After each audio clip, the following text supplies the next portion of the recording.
My name is Sophia Foster, and I'm 28. The Sunday sun filtered through the sheer curtains, casting a warm glow across the dining room. I sat at the polished oak table, my fingers tracing the edge of my plate as my family chatted around me.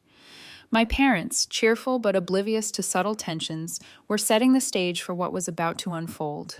Across from me, my boyfriend, Daniel Jackson, 30, swirled his wineglass, leaning slightly back, his eyes not quite meeting mine. I felt a quiet unease, a flutter of premonition I couldn't yet name. My older sister, Vanessa Foster, 34, had just mentioned her promotion at the tech firm, a rare six-figure milestone she seemed proud to share. Good for her. I smiled politely, focusing on the roasted chicken in front of me, my freelance design work still finding its footing. And then, like a slap in the face, Daniel spoke. "Your sister makes six figures. Why can't you be more like her?" The words hung in the air, heavier than the chandelier above. My fork hovered midair, my parents froze, and I could see Vanessa's eyebrows raise in disbelief. I felt a rush of heat, a mix of humiliation and anger. I took a deep breath, forcing calm I didn't feel. Was I not enough? Was my life, my work, my effort never going to measure up in his eyes? Without answering, I pulled out my phone and dialed Vanessa. Her voice was calm, measured, but I could hear curiosity under the surface. "Vanessa, how could you never date men like Daniel?"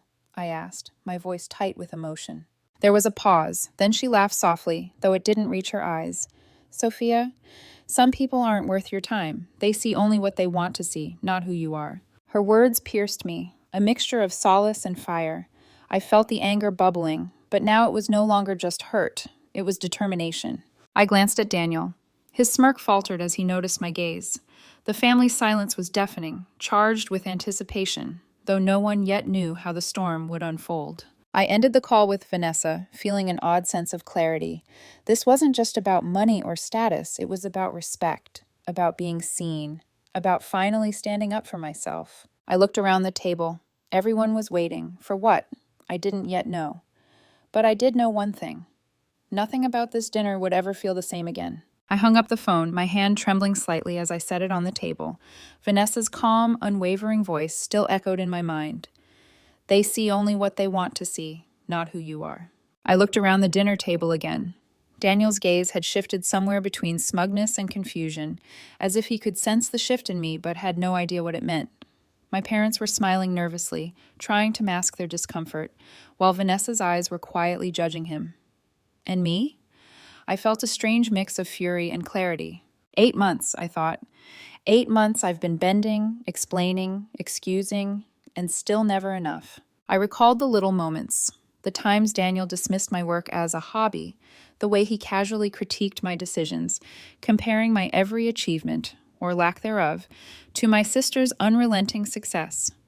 Always Vanessa, always the bar I could never reach in his eyes. And now, in front of my family, he had voiced it aloud, as though my life were a joke. Vanessa's words settled over me again. "You don't need him to validate you. You only need to stand up for yourself." I swallowed hard. Stand up for myself. I could almost see it, like a scene from a movie. Me, standing tall, not pleading or apologizing, just laying the truth bare. I could hear my voice clearly, firm and unwavering, exposing the shallow selfishness of someone who claimed to love me while holding a mirror that reflected only my shortcomings. My phone buzzed. A message from Vanessa. "Don't react, strategize, show them who you are without raising your voice too early." I nodded to myself. She was right. I wasn't going to explode or crumble. I was going to redirect the energy, twist it, and reclaim the room. My mind began rehearsing every line, every pause, every measured glance. Daniel took another sip of his wine, oblivious to the storm brewing in me. I thought about how he had subtly belittled me over the past months.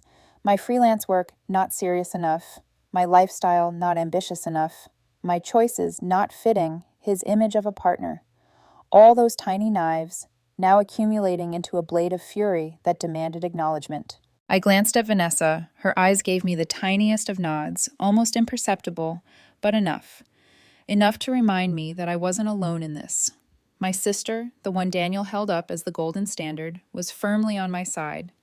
That knowledge sparked a fierce determination. I realized something crucial. This wasn't just about Daniel. It was about proving to myself, more than anyone else, that I could stand my ground, that I could assert my worth without apologies or excuses. I excused myself from the table under the pretense of freshening up and retreated to the kitchen. I took a deep breath, imagining the confrontation I would orchestrate. Not with anger, but with undeniable truth. I would make him see, in front of everyone, that his words and judgments had no power over me. And then, almost instinctively, I picked up my phone again. Vanessa's number glowed on the screen. "One more thing," I whispered under my breath. "I need to know exactly what to say." Her guidance was blunt, almost surgical. "Call him out, not in anger, in truth. Let him face himself, not just you, and don't forget, this is as much about your liberation as it is about setting boundaries." I hung up, my mind racing, heart pounding, not with fear, but with purpose. This wasn't revenge. This was reclamation. I would take the humiliation Daniel had served me and flip it, exposing his arrogance and entitlement while proving my own worth. I returned to the table, my steps measured, my posture unyielding. Daniel raised an eyebrow, sensing a change he couldn't yet place. Vanessa smiled faintly, the silent signal that our plan was set. My parents watched me, puzzled, unsure if they were witnessing the calm before a storm or the storm itself. I picked up my fork, not to eat, but to anchor myself. Every glance, every subtle movement was now a rehearsal for the moment of truth. I felt my anger coalesce into clarity, my embarrassment morph into resolve. I was ready to speak, ready to confront, ready to reclaim the narrative. And deep down, I knew this was only the beginning. Daniel had underestimated me, as he always had, and this time there would be no gentle forgiveness. There would be truth, and truth had a way of cutting deeper than any insult. As the room hummed with polite chatter, I let a small, almost imperceptible smile tug at the corner of my lips. The showdown was coming. The moment to assert myself, to expose the shallow hypocrisy of someone who dared to measure me against my sister, was only minutes away. And I would not fail. The dining room felt suddenly smaller, charged with a tension that made every breath heavy. I returned to the table, sitting upright, my eyes locking on Daniel. The casual arrogance he carried all evening now seemed fragile, vulnerable even, though he didn't yet realize it. "Sophia," he began, his tone half teasing, half annoyed. "You're quiet, thinking about what I just said?" I took a measured sip of water, letting the silence stretch, letting the weight of his words sink in. Every eye in the room followed me, curious, confused, anticipating. I let the pause linger. Finally, I spoke, calm but firm. "Yes, I am thinking about it. And you know what? I want to ask someone something." I picked up my phone and dialed Vanessa, speakerphone on. The familiar click of connection filled the room. "Vanessa," I said, my voice steady, "how would you answer the question, why would you never date someone like Daniel?" There was a moment of stunned silence, then Vanessa's voice, crisp and deliberate, came through. "Because someone like Daniel measures people by their income, their appearance, their ability to entertain him, rather than their character, their loyalty, or their integrity." I could see Daniel stiffen, his smirk faltering as Vanessa continued. "Because someone like Daniel only values what he can get from people, not who they truly are. He would rather criticize than support, belittle rather than appreciate, and he cannot see past his own ego." My parents froze, mouths slightly open. My sister Vanessa, across the table, gave me a subtle nod, my silent co-conspirator in this unveiling. Daniel's face drained of color, a faint twitch in his jaw betraying his disbelief. "Sophia, what are you doing?" I leaned slightly forward, locking eyes with him. "I'm showing everyone who you really are. And honestly, Daniel, I've known it for a while, but I let it slide because I hoped." I paused, letting the words cut deeper. "That maybe you could see me. Not my income, not my accomplishments in your terms, me. But I see now, that was never going to happen." Vanessa spoke again, sharper this time. "And let's not forget, Daniel, she has built a life for herself with creativity, hard work, and integrity. Something you clearly cannot comprehend because it doesn't fit your narrow view of success." The room erupted with a mix of gasps and murmurs. My mother's fork hovered midair. My father's eyes widened, and even my sister looked stunned, not at Vanessa's words, but at the strength I was channeling. Daniel opened his mouth, but no words came. I could almost hear his ego crumble, He shifted uncomfortably in his chair, a man suddenly exposed in front of everyone he tried to impress. I didn't mean it like that, he finally stammered. You did, I replied evenly. And tonight, I'm done pretending it's not a reflection of how you see the world and how you see me. The silence that followed was thick, suffocating, yet liberating. I felt a calm I hadn't experienced all evening, as though each syllable I'd spoken had peeled away years of doubt and shame. You're just going to let her talk to me like that? Daniel said finally, turning to my sister, a desperate edge in his voice. Vanessa looked at him, her gaze sharp. I'm just telling the truth, something you're clearly incapable of facing about yourself. I glanced around the table. My parents exchanged a glance that said more than words could. My mother's hand rested briefly on mine, a subtle show of support. My father nodded almost imperceptibly. Daniel's shoulders slumped. The smirk was gone. Humiliation, that old, unkind companion, had taken its place. I exhaled, the weight of weeks and months of belittlement lifting, replaced with a strange, empowering clarity. This was more than confrontation. This was reclaiming my life from someone who had tried to define it for me. And one more thing, I added, my voice steady. I don't need anyone to measure my worth. Not you, not anyone. The room went silent again. Daniel, finally realizing that his control had evaporated, didn't argue further. The truth had been laid bare. Vanessa's phone buzzed with a message from me. Thank you for helping me see it through. She responded with a single word. Always. I leaned back, feeling the tension dissolve, replaced by the first real sense of empowerment I'd felt in months. Daniel sat frozen, staring at the table, realizing the damage, not just to his pride, but to the illusion of control he had always believed he wielded. I caught my reflection in the window, no longer small or timid, but resolute.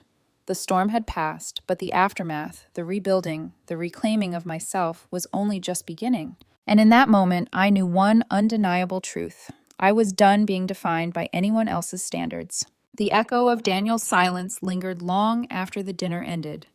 I sat back, sipping my now cold tea, letting the adrenaline ebb and the reality sink in. For the first time in months, maybe years, I felt an unfamiliar clarity. I didn't need anyone to validate me. Not my boyfriend, not my sister, not even my family. That night, I made the first real decision of my life without his input.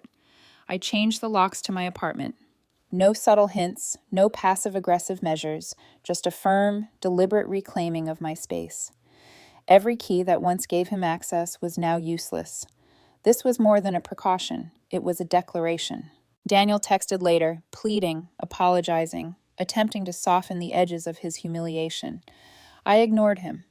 His words were noise, empty and self-serving. Vanessa's guidance echoed in my mind. Don't react. Protect yourself. Stand firm. And so I did. I reflected on the past months, the subtle dismissals, the constant comparisons to Vanessa, the little digs that were meant to undermine my confidence. Each one was a thread in a tapestry of control that I had finally begun unraveling. And I realized something profound. None of it defined me. My worth wasn't tied to his perception or anyone else's. The next morning I called Vanessa. I did it, I whispered, a mix of relief and lingering adrenaline in my voice. I know, she replied, calm and knowing. And good. You've finally taken the reins. Remember, Sophia, you don't have to earn anyone's respect. Just hold on to your own. Her words settled over me, warm and grounding. I began to see the future more clearly, a future where I measured my success by my standards, where my work, my passions, and my relationships were defined by authenticity, not comparison. Daniel tried one last time, showing up at my apartment with gifts, apologies, and desperate pleas. I didn't open the door. I didn't respond. His persistence only reinforced my resolve. He had had his chance to see me, truly see me, and he failed. My life was no longer his stage to dominate or critique. In the weeks that followed, I noticed subtle shifts around me. My friends, my family, even Vanessa treated me differently, not with pity, but with recognition of my strength. I felt it in my steps, in the way I held my head high, and in the decisions I made. I was no longer shrinking to fit someone else's expectations. Even Daniel's attempts at manipulation became almost laughable. I watched him retreat, realizing too late that he had underestimated me. And I didn't feel revenge or satisfaction. I felt something far rarer, peace. I focused on my work, pushing my freelance design projects forward with a renewed sense of purpose. Each client, each completed project, became a testament to the strength I had reclaimed. No longer tied to validation or comparison, my creativity flourished, unburdened. Family dinners regained their warmth too. Vanessa and I laughed more freely, our bond strengthened by the ordeal. My parents, once anxious about conflict, now relaxed, witnessing my growth firsthand. I was finally living life on my terms, unshackled from the weight of others' judgments. Sometimes, late at night, I would remember Daniel's words, that casual, cruel comparison, and I would smile faintly, not in bitterness, but in recognition. It had been the spark that ignited the fire I needed to see my own power. I had learned, once and for all, that empowerment wasn't about proving anyone wrong. It was about proving to yourself that you are enough, that your value is inherent, not measured by income, status, or someone else's narrow vision of success. And as I settled into the quiet of my apartment, the soft glow of the city outside my window, I whispered to myself, almost as a promise, I will never let anyone define my worth again. The journey had been painful, tumultuous, and humbling, but it was mine. And for the first time in a long time, I felt unshakable.